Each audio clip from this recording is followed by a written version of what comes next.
I came across a reading this morning that caused me to think about something I hadn't noticed before.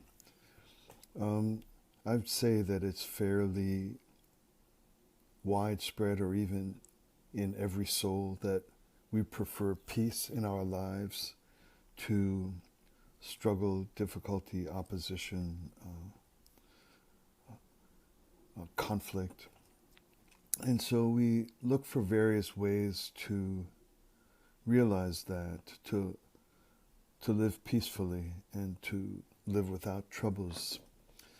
A lot of the orientation for or advice for the pursuit of peace is usually about things that we should be doing in ourselves or to ourselves or for ourselves.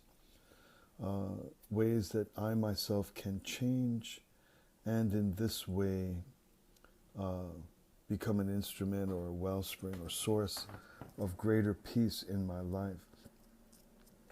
But there is a reality that impacts the elements or quality of peace in our lives that is, in fact, almost out of our control, or at least the lack of peace in my life lies in sources that originate outside of myself.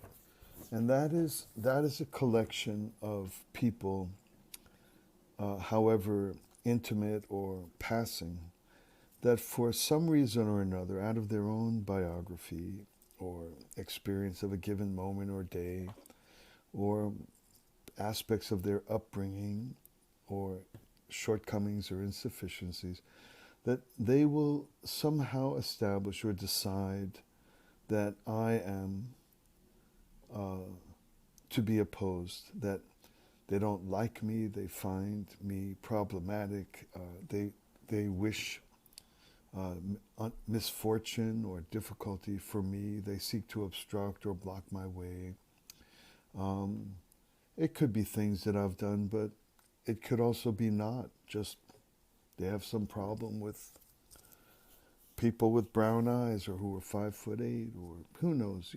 So there's this big collection of originating points that, if I can guess, will be there forever, causing me trouble. So if I'm an individual who's seeking peace or peace in my life, and there is this incessant flow of random occasions in which there will be individuals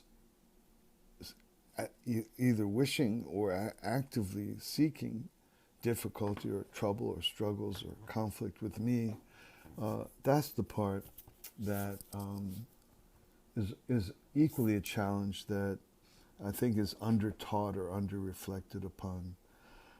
And so I read this thing this morning that can apply to that matter. And it struck me as very interesting. So it reads like this: in the ocean, there is a point during the changing of the tides when the forces of outgoing and incoming tide are at equilibrium. There is a similar turning point in the balance between the forces of good and evil. By blessing good and evil people at the time of this turning point, evil can be dissolved. So it's a fascinating observation and application for me, but its application is not immediately obvious, and I just want to touch on that briefly, and that's it for this talk. So, for people we like, for people that mean us well, for people who serve us, support us, compliment us, help us, and in every way are wishing greater benefit, greater development, greater improvement, they're on our side, they're doing everything they can for us. We likewise have hearts full of love for those people. If they do little wrongs, we're easy to forgive them. Our hearts abound with gratitude for them. We wish them well. If they have troubles, we're concerned and come to their aid.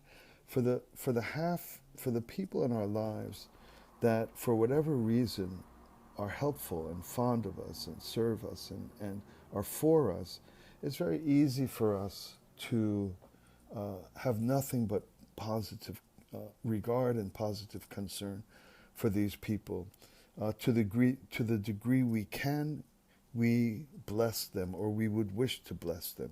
We would pray for them, and we would pray that the universe will surround them with all good fortune. We seek to bless them. And for those people who oppose us, are conflictual to us, who deliberately put things in our way, those people could be, let's, if just for the moment, call them the forces of evil, or the forces against us, or the forces that make it hard for us to keep our peace and to keep our positive regard. And life is basically the ebbs and flows of these things. A lot of the time we're around people who are just wonderful for us, and we wish nothing but the best for them. And a lot of the time we're surrounded by people who are hostile to us, and it's difficult for us to have positive regard and positive hope for those people who we can't figure out why are giving us troubles. Life goes back and forth between these things. I may wake up in the morning and be surrounded by family who wishes me well out the door and lifts me up. I may arrive at work and have some person who for years just invests in my difficulties. So life just goes back and forth. These are just the realities of life. The reading I read this morning creates a metaphor of this matter of a point of equilibrium in the ocean when the outgoing tides and incoming tides are at an exact point of equilibrium. There's zero motion in the ocean. There's zero positive regard. There's zero negative regard. There's zero incoming tides. There's zero outgoing tides. This is a moment of exact equilibrium. And it is at this moment, when there's a metaphor created as the perfect point of balance between the forces of good and evil, this is the point to bless all people. This is the point to create radical egalitarianism of my heart so that all people are equal. It's a point of equilibrium. And it's a point at which the fullness of my desire that typically arises to bless people whom I easily love, it's the best moment to bless people whom would ordinarily be hard for me to bless. Living and seeking and constantly seeking the fullness of a heart of blessing and goodness. At the moment of equilibrium, at the point of no motion, no positive, no negative, this equilibrium point is the way to make all people equal, to have a loving heart for all people, and a desire of blessing for all people. And this is the way that the reality of equilibrium can be an enormous contributor to my lifelong and constant desire to live in peace, to be at peace. Thanks for listening. Talk to you again soon.